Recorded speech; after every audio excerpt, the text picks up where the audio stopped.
시청자 여러분 안녕하십니까, 박정호입니다. 어제 윤석열 피청구인이 헌법재판소 이 변론에 직접 나왔습니다.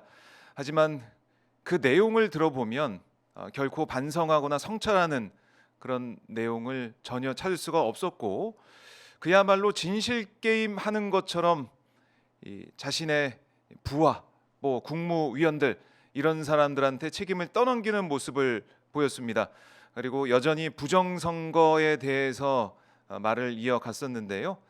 자, 변론 기일에까지 나와서 우리 국민들이 이해할 수 있는 말만 하고 간 윤석열. 어제 있었던 헌법재판소 이 발언들, 또 앞으로 이 국면을 어떻게 분석을 하고 어떻게 전망할 수 있을지 제가 이따가 박봉규 신인규 변호사, 최진봉 교수와 함께 말씀을 나눠보도록 하고요.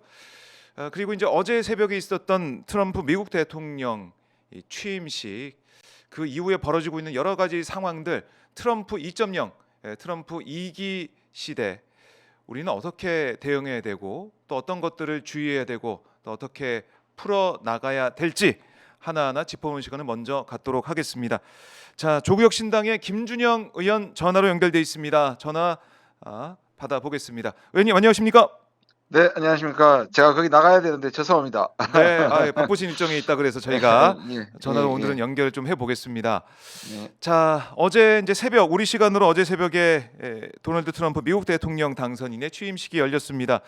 일단 이 취임식, 취임사를 보시면서 여러 가지 생각했을 것 같은데요. 의원님 네. 총평을 좀 해주십시오. 뭐 대부분은 예상했고요. 몇 가지 부분에서 좀 생각했던 것보다 좀 달랐던 점이 있는데 아무래도 네, 그 마가라고 얘기하지 않습니까? 미국을 다시 위대하게. 그 다음에 나온 말이 이제 미국 우선주의, America First인데 어제 보니까 America Only처럼 보였습니다. 오직 미국. 오직 미국. 예, 예, 미국의 황금 시대를 열겠다고 말을 했는데요. 네, 물론 이제 취임식에 있던 기대 같은 걸 모아서 그렇게 얘기할 수 있는데 저는 오히려 역설적으로 미국이 전환기에 놓여 있다. 음, 저렇게 자기 힘을 얘기하고 아무도 자기를 방해하지 못하게 하겠다라고 얘기하는 것은 음, 그 내부에 내재된 불안을 조금 얘기하는 게 있거든. 다시 말해서 미국이 중국에 쫓기고 음. 미국에 가지고 있는 힘이 패권이 위기감을 느끼기 때문에 저런 면이 없지 않거든요. 그게 조금 느껴졌습니다. 이면에. 예. 그렇군요. 저희가 이제 미국의 이제 힘을, 그러니까 미국을 좀 위대하게 다시 하겠다라는 그 내용만 집중을 좀 했었는데, 의원님께서는 중국에 쫓기는 미국의 불안감이 오히려 어떻게 보면은 더 이제 강한 그 액션으로 보여지는 게 아니냐 이렇게 보시는군요. 왜냐하면 예. 미국이 강할 때는 굉장히 포용성이 있었거든요. 근데 지금 당장에 음, 반이민이고 네. 동맹국조차도 미국을 이용하는 나라이고 그다음에 미국이 필요하다면 힘을 써서라도 파나마나 그린랜드 같은 걸 가져오겠다는 거는 네. 포용이 더 이상 없지 않습니까? 우리가 소위 말하는 이 가진 음. 자들의 여유 같은 게 없기 때문에 이건 미국의 불안을 역설적으로 반영하는 거다 이렇게 해석될 수 있는 거죠. 네, 그래요. 그래서 트럼프 대통령이 이제 어제 이제 첫날부터 뭐 지금 보면은 바이든 전 대통령의 뭐 조치들 뭐 78개를 처리하는 행정명령을 했다, 뭐 이런 보도도 나오고, 파리 기후 변화 협약 이 협정에서 재탈퇴하는 행정명령, 뭐 이 정적에 대한 뭐 이 정부의 무기화 종료, 뭐 이런 여러 가지 것들에 대해서 서명을 하고, 정말 그야말로 뭐라 그럴까요? 막 진짜 분주하게 막 움직이고 있는 것 같은데요. 이건 뭐 예. 예상하셨습니까? 이는 어떻습니까? 이게 저 ABB라 그러지 않습니까? Anything but Biden. 그러니까 바이든 했던 것 빼고는 다 하겠다. 이게 이제 그 아, 저 직전에 있던 다른 당의 그것을 이제 다 부정하는 건데 예. 이게 표면화된 거는 뭐냐면 클린턴 때입니다. 그러니까 클린턴이 했던 거를 아들 부시가 ABC Anything but 음, 클린턴 해가지고 했던 건데요. 그전에도 물론 이제 정권이 바뀌면 바뀌지만 이 정도로 모든 걸 뒤집는 거는 사실 미국이 가지고 있는 일종의 양당 제도 네. 그리고 양극화된 우리도 굉장히 비슷하잖아요. 이게 그러니까 그런 것들이 반영돼서 네. 어제 이런 8개 행정명령을 다 취소시켰습니다. 그러니까 음, 바이든이 했던 걸 다 취소시켰죠. 그리고 지금 말씀하신 것처럼 국제 네. 조약도 파리 기후 협약 그냥 던져버렸고요. 그다음에 이제 세계 보건기구 다시 탈퇴했습니다. 예. 그렇군요. 자, 그러면은 이제 바이든이 했던 걸 다 이제 뒤집어 놓고 트럼프 이제 1기 시대 그때의 모습으로 가는 거 아니냐 뭐 이런 얘기도 있는데 네. 트럼프 2기 2.0 시대는 더 강력하다 이런 얘기를 많이 하지 않습니까? 예, 맞습니다. 이제 우리가 신기하게도 중간에 이제 끼었다가 다시 돌아온 게 미국에서는 두 번째입니다. 클리블랜드 대통령이 이제 떨어졌다가 다시 되는 음, 거였는데 네. 이제 그때는 우리가 좀 충격, 일탈, 음, 돌풍 정도인데 이제는 태풍, 대세 훨씬 어, 더 거칠고 또 어떤 면에서 더 노련해진 트럼프가 오기 때문에 네. 전 세계가 바짝 긴장할 수밖에 없다고 생각합니다. 긴장할 수밖에 없다. 그런데 사실은 뭐 지금 오늘 속보로 보니까 중국에 다음 달에 10% 관세 부과할 수 있다 이런 예. 얘기를 또 하고 있지만 일단은 중국을 향해서 뭐 50% 60% 관세 부과할 거다라고 후보 시절 얘기했던 것은 당장 실현이 안 되고 있어서 예. 이거는 뭔가 좀 안심할 수 있는 부분인가라는 생각을 할 수도 있을 것 같은데 어떻게 보십니까, 형님? 그래서 예. 제가 전반적으로는 예상한 대로 나왔는데 지금 음. 말씀하신 게 중국에 대해서 생각보다는 좀 부드럽게 나왔어요.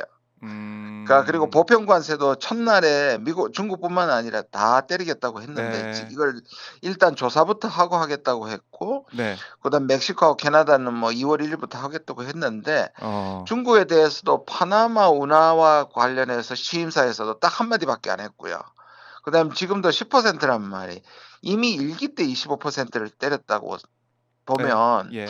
어쩌면 중국에 대해서 약간 시작할 때 유화적이지 않은가 하는 느낌을 좀 갖게 음. 합니다. 왜냐하면 이게 중요하냐면 바이든하고 같은 점은 중국을 견제하는 건데 바이든의 방법론이 달랐어요. 바이든은 음. 전 세계 동맹국가 우방국을 모아서 세계를 진영화시켰잖아요. 그래서 북한, 네. 중국, 러시아, 이란까지. 근데 트럼프는 아까 말씀드린 것처럼 미국의 패권을 유지하기 위해서 중국만 때리겠다. 한 놈만 때리겠다. 이게 트럼프였거든요. 그렇죠. 그런데 오히려 주적이라고 야기할 수 있는 네. 그 중국만 때리겠다는데 오히려 중국한테는 오히려 약하게 보이는 음. 좀 유화적인 건데 이게 일시적인 건지 이분이 워낙에 이제 협상이나 이런 것들에 효과를 올리기 위해서 이렇게 좀 하는 경우가 있기 때문에 네. 그런데 생각했던 것보다는 지금 말씀하신 것처럼 중국에 대해서는 좀 부드럽게 시작하는 것 같습니다. 그래요. 이제 이게 이제 이어질 것인지 아니면 진짜 이제 음, 비즈니스맨이기 때문에 트럼프가 맞습니다. 이 협상 전략인지 좀 더 봐야 될 것 같고 그리고 이제 우리가 관심 가질 수밖에 없는 게 바로 이제 북한에 대한 트럼프의 태도인데 네. 북한에 대해서 핵 보유국을 인정했다 이런 보도가 나와서 저희가 또 깜짝 놀랐거든요. 이거 어떻게 해석해야 됩니까? 저는 예. 우려와 이거 너무 지나치게 또 해석할 필요는 없다고 생각하는 게 뭐냐 하면 굉장히 실용적인 사람이잖아요. 그러면 그렇죠. 누클리어 파워는 이런 얘기를 한 적이 있습니다. 핵을 어. 많이 가지고 있는 나라와 친하면 나쁠 게 없다. 예. 그게 반 농담조인데 이분이 이제 그런 아. 식으로 툭툭 던지는 거잖아요. 그러면 그렇죠. 우리가 보통 이 예를 들고 싶은데 우리가 무장 강도 이렇게 얘기하면 무장을 한 강도지만 그 무장이 합법적인 게 아니잖아요. 그렇죠. 그러니까 아니죠. 실제적으로 우리는 네. 다들 북한이 핵 보유국이라는 얘기를 하지 못하지만 사실제상으로는 핵을 가진 국가입니다.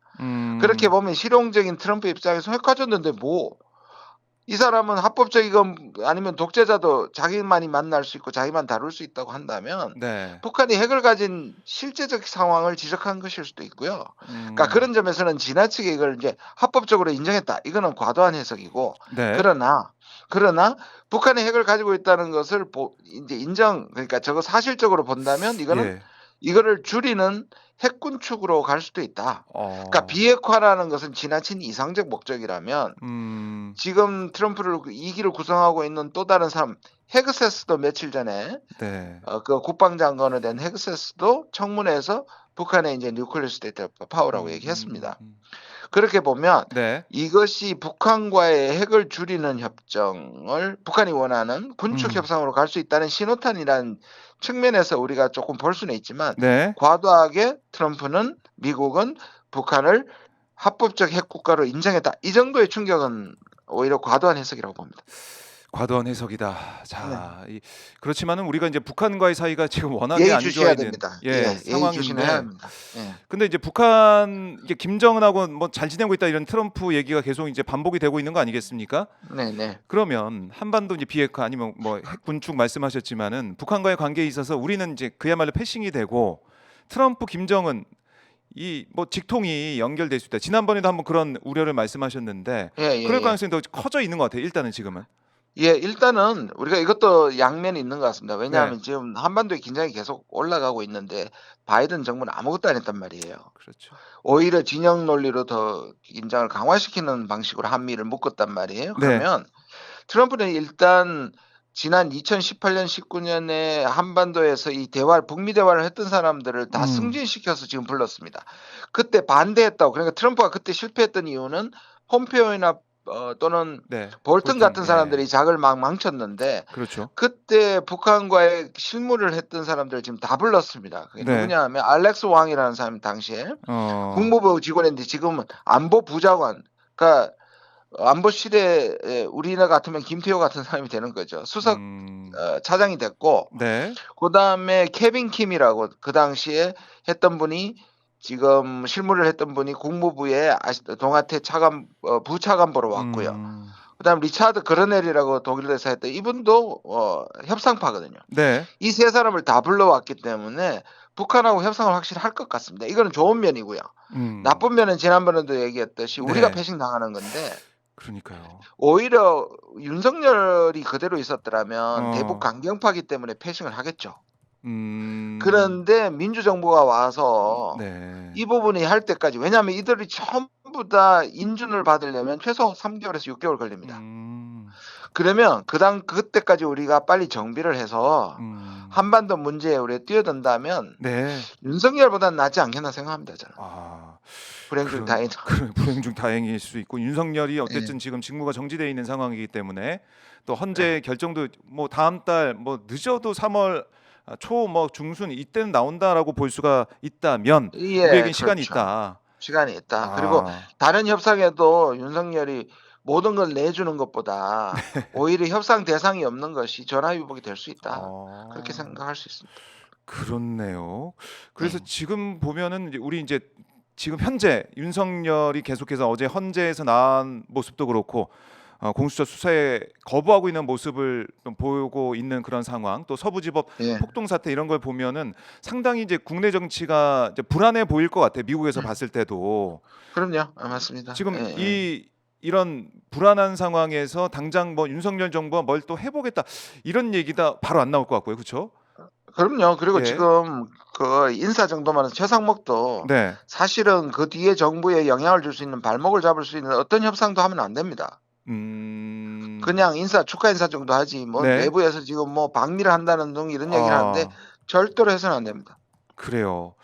그러니까 최상목 대행이 지금까지 해온 모습을 보면은 마치 진짜 그럼요. 예, 대통령 맞습니다. 자기가 대통령인 것처럼 이렇게 행사하고 네. 있는데 이 한미 관계도 최상목 뭐 자기가 끼어들어서 망치고 이러면 안 된다. 이걸 좀 우려하시는 거군요. 그럼요. 그게 후에 어, 정부의 발목을 잡을 수 있죠. 어떤 부분에서 우리를 미리 내준다든지. 음, 우리가 지금 트럼프하고 사실은 버티면서 우리 이걸 챙겨야 되는 아주 치열한 협상이 앞에 있을 텐데 네, 그게 나쁜 영향을 줄 상황을 만들면 안 되겠죠.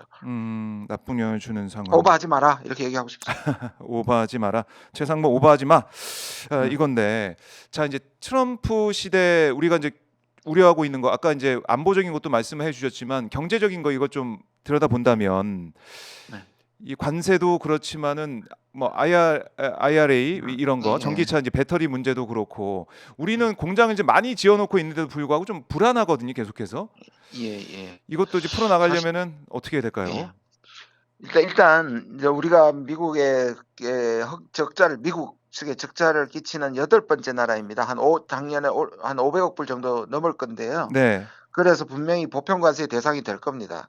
다행히 어, 지금 캐나다나 멕시코 쪽에서 먼저 우리가 어느 시점에 올 텐데요. 이거는 분명히 협상의 대상이 아니고 미국이 일방적으로 전 세계를 향해서 뿌리는 거기 때문에 네, 자기 시장에 대한 보호책으로 관세를 하는 거거든요.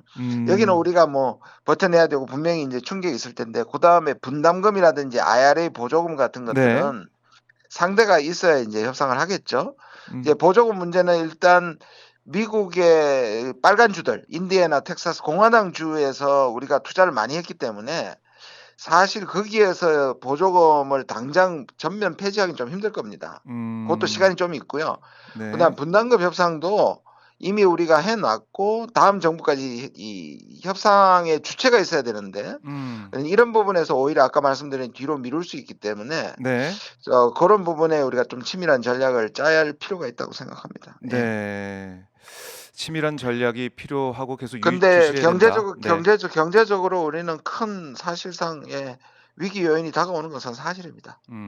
위기 부정할 요인은 수 없습니다. 예. 그래요. 그러니까 위기를 이제 헤쳐나갈 수 있는 그런 리더십이 이제 필요하고 그걸 또 이제 국민들이 많이 바라고 있는데 그 시점까지는 어쨌든 시간이 걸리는 상황이기 때문에 좀 답답한 상황이고요.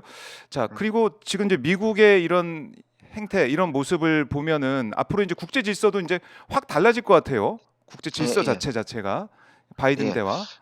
그러니까 우리가 말하는 국제 협력이라든지 네. 지금 국제 기구가 전혀 유엔부터 시작해서 IMF, WTO 아무것도 제대로 기능을 발휘하지 못하잖아요. 왜냐하면 그거는 미국이 그걸 공공재로 생각하고 음. 그런 국제 기구를 통해서 국제 질서를 나름대로 운영해 가야 되는데 네.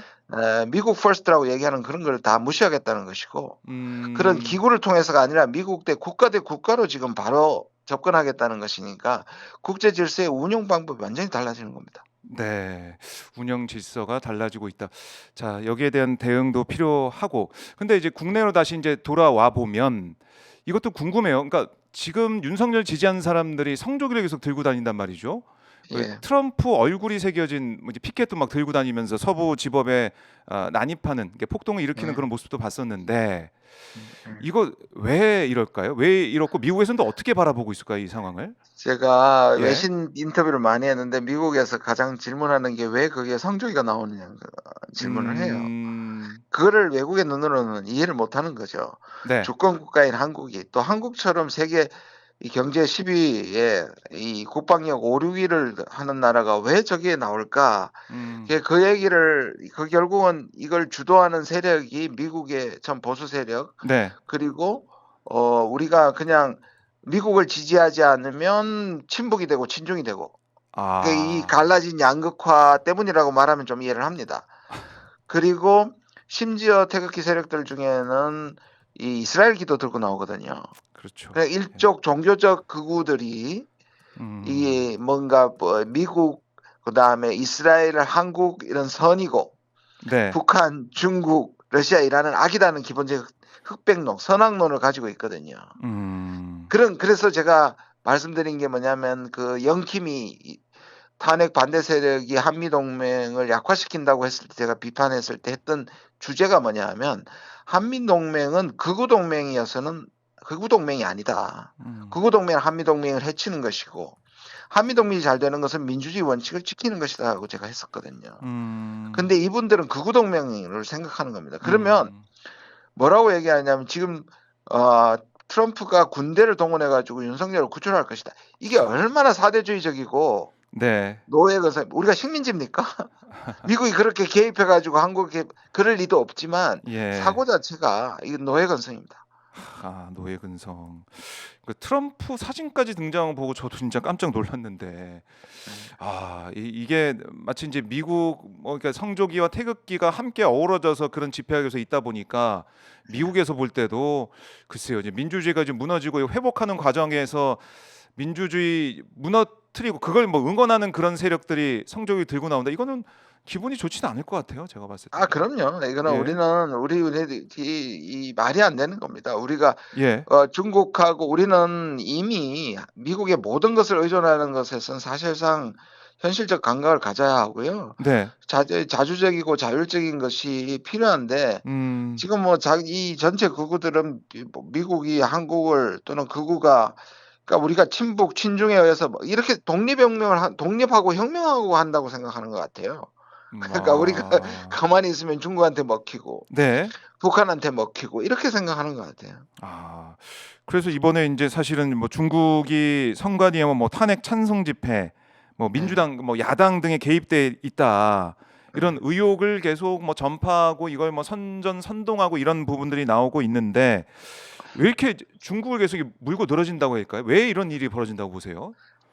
그러니까 이게 지금 세계관 자체가 아까 말씀드린 것처럼 우리는 예를 들어서 중국한테 대해서도 비판적일 수 있고 네. 미국한테도 비판적일 수 그렇죠. 있고 국익이 예. 아무리 동맹국이라도 우리는 이익을 위해서 미국과 치열하게 협상해야 하는 것이고 네.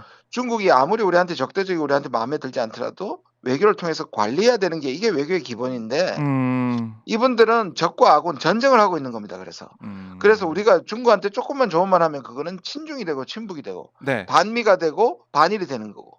아, 그런 이런 식으로. 세계관을 가지고 있으니까 회색지대가 없는 것이고 이익이 음. 없는 것이고 우리 이익을 챙기는 그러한 치밀한 외교가 사라지는 겁니다. 음. 그렇게 해서는 우리나라가 결코 살아남을 수가 없습니다.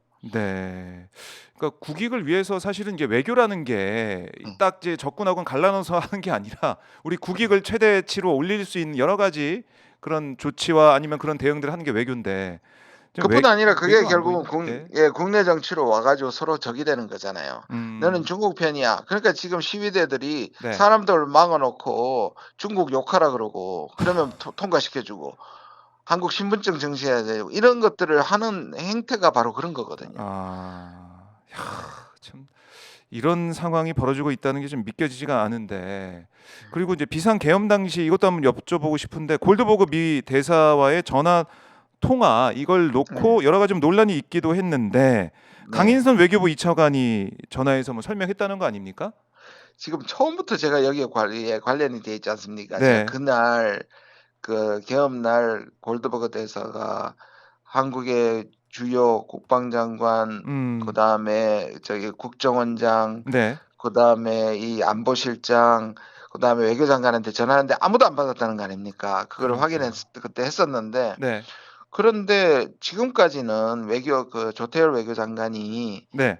그 당시에도 반대를 했고 따라가면서 반대를 했다고 했는데 제가 최근에 밝혀낸 것은 사실은 골드버그가 이임할 때 그 동아일보와 그 인터뷰했을 때 이런 말을 했어요. 네.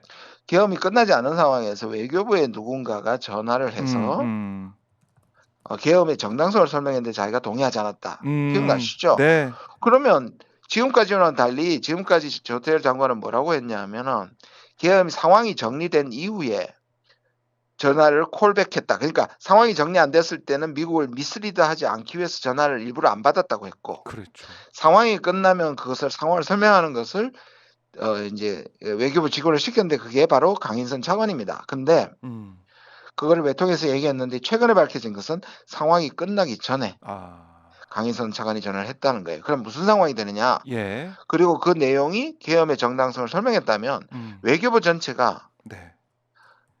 계엄에 대해서 정당성을 설명한 게 되잖아요. 그렇네요. 예. 계엄 정당. 상황이 안 끝난. 그러면 이게 예. 두 가지 열심히 제가 이제 마지막으로 밝히라고 요구한 게 뭐냐면 네. 그러면 장관이 인지하고 차관한테 시킨 거냐? 다시 말해서 지시에 의해 가지고 계엄을 정당화 시킨 거냐? 네. 그럼 지금까지 말했던 게 거짓말이 되는 겁니다. 그렇죠. 예. 장관이 거짓말. 아니면 예. 장관은 그냥 상황 설명하라든지 뭔가 콜백하라 그랬는데 이 차관이 가가지고 정당성을 설명했다면 장관을 패싱한 거고 그럼 그 명령을 누구한테 받았는가? 이 강인선 차관이 지금까지 있었던 것이 바로 용산에 여기 오기 전에 차관에 오기 전에 대통령. 용산에서 해외 홍보 비서관을 했단 말이에요. 맞아요.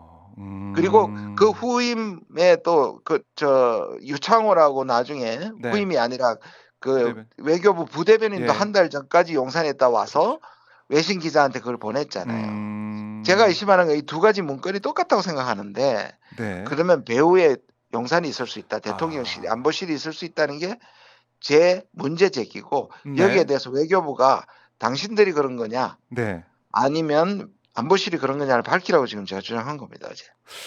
이건 중요한 부분입니다. 이건 그러면 굉장히 중요한 밝혀야 부분입니다. 되는데 아직은 여기에 대해서 확답은 안 하고 있는 거죠. 그럼 외교부에서. 그러니까 외교부는 기존에 그래서 그냥 상황 설명 수준이었다고만 얘기하는데 예. 그러면 골드버그 대사가 거짓말한 거잖아요. 그렇죠. 그러니까 이게 계속해서 누가 진짜 진실을 얘기하고 있느냐 이런 상황이 계엄 사태가 터진 다음에 내란 진행 중에 계속해서 불거지고 있는 거 아니겠습니까? 그래서 제가 외교부한테 당신들이 예. 결백하면 예. 밝혀라. 당신들한테 그러니까 차관이 장관을 패싱한 것만 얘기하라. 근데 얘기하라. 지금 고심 중인 것 같아. 이건 나올 수밖에 없습니다. 이거 주시를 해야겠고. 그러니까 이러다 보니까 대통령실도 과연 자유로울 수가 있느냐. 그러니까 이 의혹. 왜냐하면 예. 그럼요. 김태호 1차장이 HID 가뜩 문제고. 네. 그래서 지금은 뭔가 빗겨나 있는데 안보실에 뭔가 여기에 대한 관여가 조금씩 드러나고 있다고 볼 수 있는 거죠. 허... 그리고 지금까지 2년 예, 반 동안에 예, 외교를 거의 했던 컨트롤 타워가 안보실이었고 우리가 알다시피 그리고 안보실장은 4번이나 바뀌었지만 김태호 안보실 1차장은 바뀌지도 않았단 말이 실세란 말이에요. 그럼 그렇죠. 어떤 식으로도 저는 연기로 돼 있으리라고 보는데 그런 음, 것들이 하나씩 드러날 거라고 봅니다. 네. 그래요. 우리가 이제 대통령실 쪽은 그야말로 그냥 놔두고 있었다라는 생각이 들거든요. 이번 내란 사태에 있어서. 왜냐하면 그것도 그날 밤에는 보이지 않으니까요. 음, 국무회원이 아니니까. 예. 그렇네요. 자, 그러다 보니까 지금 이제 이 외교 문제 말씀하셨지만은 외환 유치죄 관련해서 사실 이번 내란 특검법에서 빠졌습니다. 하지만 예. 이것도 우리가 그냥 간과할 수 없는 부분 아니겠습니까? 그러니까 이게 탄핵이 인용이 되고 예. 실제로 특검이 이제 출범하면 이런 음, 문제들이 다 드러날 텐데 이제 음, 지금 숨기지 말고 빨리 네. 이런 것들을 이제 밝히라는 것이 제 요구죠. 음, 그래요. 이 외교부의 그동안의 움직임도 이제 김준영 의원님이 보고 계시니까 저희가 계속해서 추적하도록 하고, 그리고 어제 이제 윤석열 이 피청구인 그러니까 내란숙의 피의자가 헌법재판소에 나왔습니다. 의원님도 예. 이제 나오는 모습 또 어떤 얘기를 했고 또 어떤 뭐 이 자세와 태도, 표정 이런 것도 다 보도를 통해서 보셨을 것 같은데 의원님 개인적으로 좀 어떤 생각하셨는지 궁금하네요. 그러니까 지금 이분은 법정 투쟁을 하고 자기를 법적으로 소명하는 게 아닙니다. 그러니까 음, 뭐냐하면 이거를 네. 자기가 선동하는 사람들하고 소위 말하는 자기들의 독립운동, 자유운동을 하고 있는 겁니다. 왜냐하면 지금 수사에 응하지 않죠. 그다음 예, 처음에 체포에 응하지 않았죠. 그렇죠. 그다음에 지금도 수사에는 응하지 않고 헌재에 왔단 말이에요. 그리고 네. 계속 자기를 말도 안 되는 자기 입장문을 밝히는 것은 음, 오히려 어떻게 보면 법적으로는 불리하죠. 그렇죠. 왜냐하면 법정에서 자기가 증거가 있는데도 부인하면 사실 가중법가 되잖아요. 자기 법적 소명은 불리한데 왜 이렇게 할까요? 이미 법적으로 이기는 것보다는 이거를 음, 정치적으로 선동을 통해 가지고 음. 자기 지지자를 통해서 거기에 기댄다는 것이 명확해 보입니다. 아, 선동을 통해서 만약에 이게 그야말로 이게 내란죄이기 때문에 무기징역, 무기금고, 뭐 사형 이거밖에 없는데 그걸 받더라도 그렇죠. 그리고 어, 그걸 법적으로 소명한다면 예, 오히려 가서 이게 법적으로 이게 불법이 아니었다. 네, 쿠데타가 아니었다고 얘기하고 음, 협력하는 모습으로 어떻게든 이 탄핵을 인용되지 않게 방어를 해야 되는데 네, 이 보면은 반대로 나가고 있거든요. 그러니까 음, 법적으로 투쟁을 하는 게 전혀 아닙니다, 지금. 이 정치적 투쟁을 하고 있는 겁니다. 정치적 투쟁을 하고 있다. 그래서 이런 것들이 이런 선동과 이런 목소리, 윤석열의 입장, 뭐 모습들이 나오면서 결국 이 서부지법 폭동 사태 이것도 그렇죠. 연결되는 거 아니겠습니까? 그래서 걱정이 예, 되는 게 뭐냐면 예, 탄핵은 인용이 될 것인데 인용 음, 후에도 이 정치 세력들을 통해 가지고 계속 사회 언론을 조장할 수 있다는 게 저는 가장 아. 걱정돼요. 그렇네요. 이게 지금 이제 탄핵 인용 그 이후의 것도 어떻게 우리가 대응할지 준비를 해야 된다. 이런 정치적 혼란 속에서 또 우리가 외교, 특히 미국과의 관계를 또 어떻게 해 나갈 것이냐. 아, 지금 여러 가지 고차원적인 예, 방정식 풀어야 됩니다. 아, 첩첩산중입니다. 예. 예, 그래서 알겠습니다. 잘 해내야죠. 우리 국민들이 위기 속에서 강하니까요. 네, 잘 해야 된다. 그래요. 이제 트럼프발 뉴스가 아마 모르겠습니다. 매일매일 그 속보로 나오면서 이게 뭐 주식시장도 그렇고 자본시장도 그렇고 여러 가지 국제 관계도 그렇고 그야말로 매일매일 요동이 칠 것 같아서 이거 어떻게 좀 트럼프 시대 우리가 살아내야 됩니까? 끝으로 의원님께서 팁을 좀 주시죠. 2년이 중요합니다. 왜냐하면 예. 지금 트럼프가 2년 후에 이제 중간 선거에 대체로 이제 불리하고 또 이기는 다음을 기약할 수 없지 않습니까? 이걸 트럼프가 너무 잘 알고 있거든요. 네. 그래서 지금 상하원도 지배하고 있고 주지사도 음. 지배하고 있고 대법원도 지배하고 있단 말이에요. 그래서 네. 2년 안에 엄청난 충격이 몰려올 텐데 우리가 이걸 음. 버텨내는 게 굉장히 중요합니다. 그럼 버텨내는. 버텨내려면 예. 우리가 다른 국가, 이 비슷한 국가, 일본이나 그러니까 비슷한 입장, 네. 일본이나 호주나 EU 같은 국가들하고 네. 연대하고 외교를 통해서 트럼프발 태풍을 좀 견뎌내는 게 필요합니다. 물론 국내적으로 음. 역량 있는 민주정부를 뽑아야겠죠. 네, 역량 있는 민주정부, 제대로 된 국민들의 목소리를 전달하고 국익을 지킬 수 있는 예, 그런 정부가 들어서는 것도 중요하다. 그렇습니다. 네, 알겠습니다. 우리 네, 국민들이 어쩔 수 없이 계속해서 힘을 내고 지치지 말고 끝까지 이 상황을 정리해 내야 되겠습니다. 네, 예, 알겠습니다. 의원님 다음에는 저희가 예, 스튜디오에 모셔서 예, 말씀 네, 들어보겠습니다. 나가겠습니다. 네, 네, 네. 네, 고맙습니다. 고맙습니다. 네, 수고하십시오. 네.